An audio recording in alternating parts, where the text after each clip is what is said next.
Você já viajou no tempo, não em teoria, não em filme, na vida real, e a ciência consegue provar isso. Agora vem a parte que quase ninguém sabe. A física também permite, pelo menos nas equações, que alguém viaje para o passado. A pergunta que intriga cientistas há décadas é simples. Se isso é possível, por que ninguém nunca apareceu vindo do futuro? A ideia de viagem no tempo mexe com algo profundo na mente humana. Todo mundo, em algum momento, já pensou nisso. Voltar e mudar uma escolha. Rever alguém que partiu. Corrigir um erro. Ou avançar milhares de anos para ver no que o mundo se tornou. Parece pura fantasia. Mas quando a ciência entra nessa história, ela não destrói a ideia. Ela a torna ainda mais estranha. Porque existe um fato pouco conhecido fora da física. Viajar para o futuro já foi demonstrado experimentalmente. Não é especulação, não é hipótese, é medição direta. E mais surpreendente ainda, esse efeito está presente em tecnologias que você usa todos os dias sem perceber. Tudo começa com uma mudança radical na forma de ver a realidade. A descoberta de que tempo e espaço não são separados. Eles formam uma única estrutura chamada espaço-tempo. E isso tem uma consequência enorme. O tempo não é absoluto. Ele não passa igual para todos. Ele pode variar, pode desacelerar, pode se distorcer. Existe um fenômeno chamado dilatação do tempo, e ele diz algo que parece impossível à primeira vista. Quanto mais rápido você se move, mais devagar o tempo passa para você em comparação com quem está parado. Não é sensação subjetiva, não é percepção psicológica, é físico, medível, real. Imagine duas pessoas com relógios idênticos, sincronizados perfeitamente.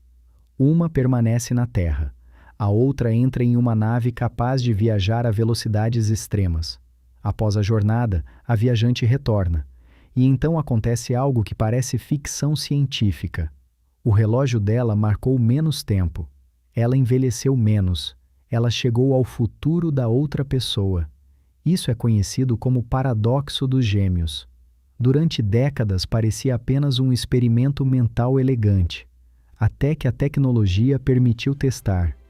Relógios atômicos, os mais precisos já criados, foram colocados em aviões voando ao redor do planeta. Depois, comparados com relógios idênticos no solo. O resultado foi inequívoco. Os relógios que se moveram mais rápido ficaram atrasados. O tempo passou mais devagar para eles. E aqui vem a revelação que conecta física avançada ao cotidiano.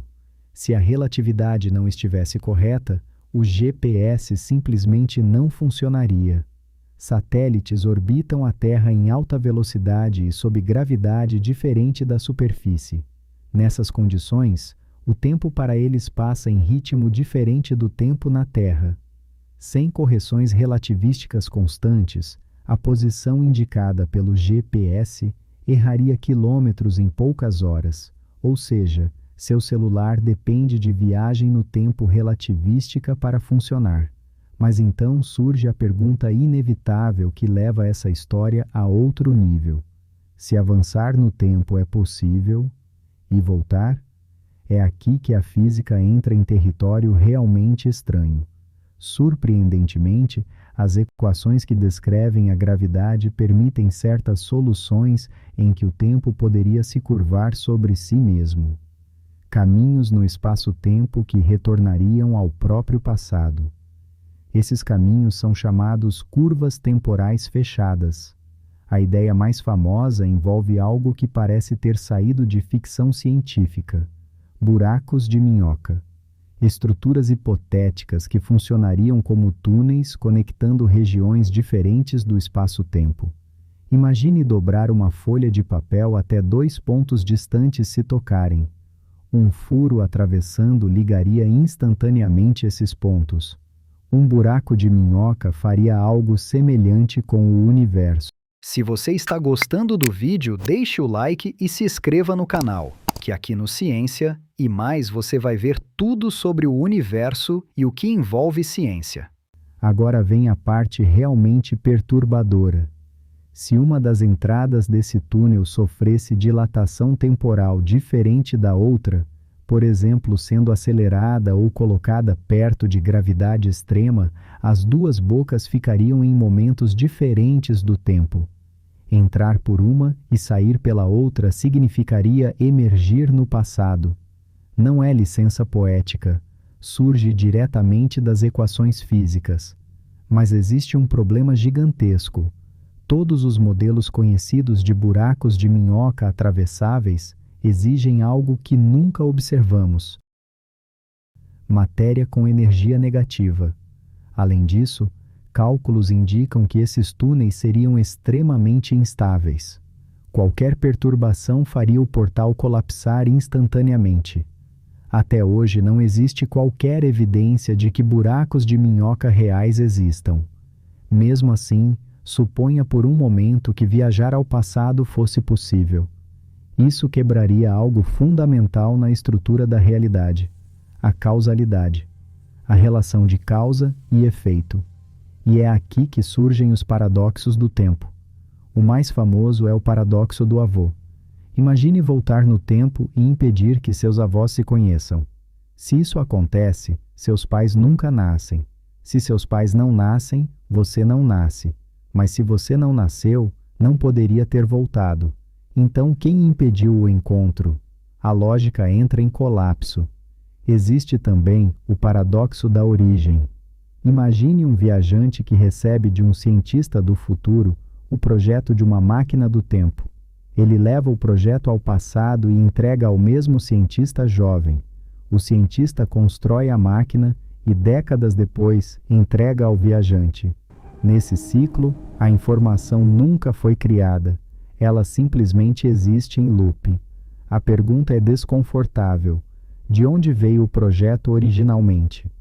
Para lidar com essas contradições, físicos propuseram algumas possibilidades.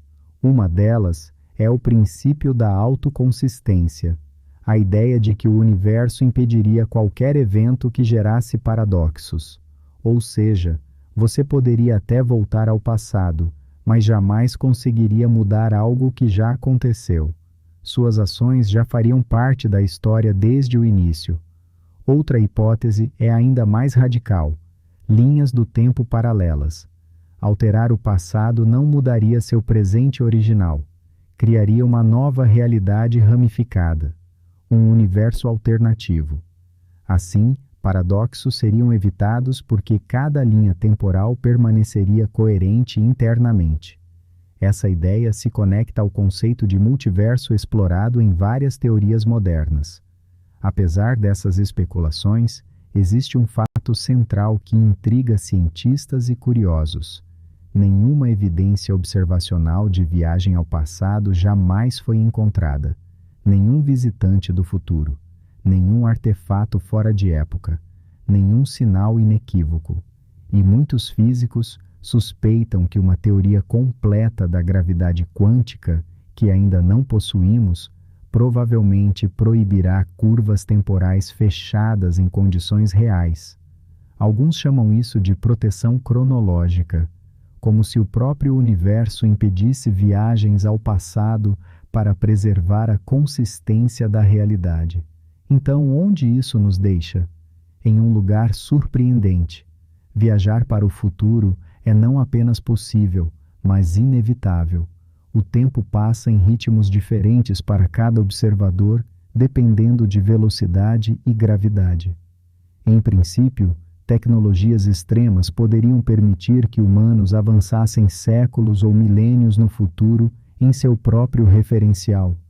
Já viajar para o passado permanece apenas uma possibilidade matemática sem tecnologia plausível conhecida. Talvez a conclusão mais intrigante seja que a viagem no tempo não é totalmente ficção, e nem totalmente o que imaginamos. Não existem máquinas prontas para visitar a antiguidade ou o ano 1.000.000, mas o próprio tecido do universo permite que cada trajetória no espaço-tempo seja única. Cada pessoa percorre um caminho temporal diferente, e isso leva à revelação final. Neste exato instante, você está viajando no tempo. Literalmente. Todos nós estamos atravessando o presente na direção do futuro. Um futuro que ainda não existe. Um futuro que será moldado por decisões tomadas agora.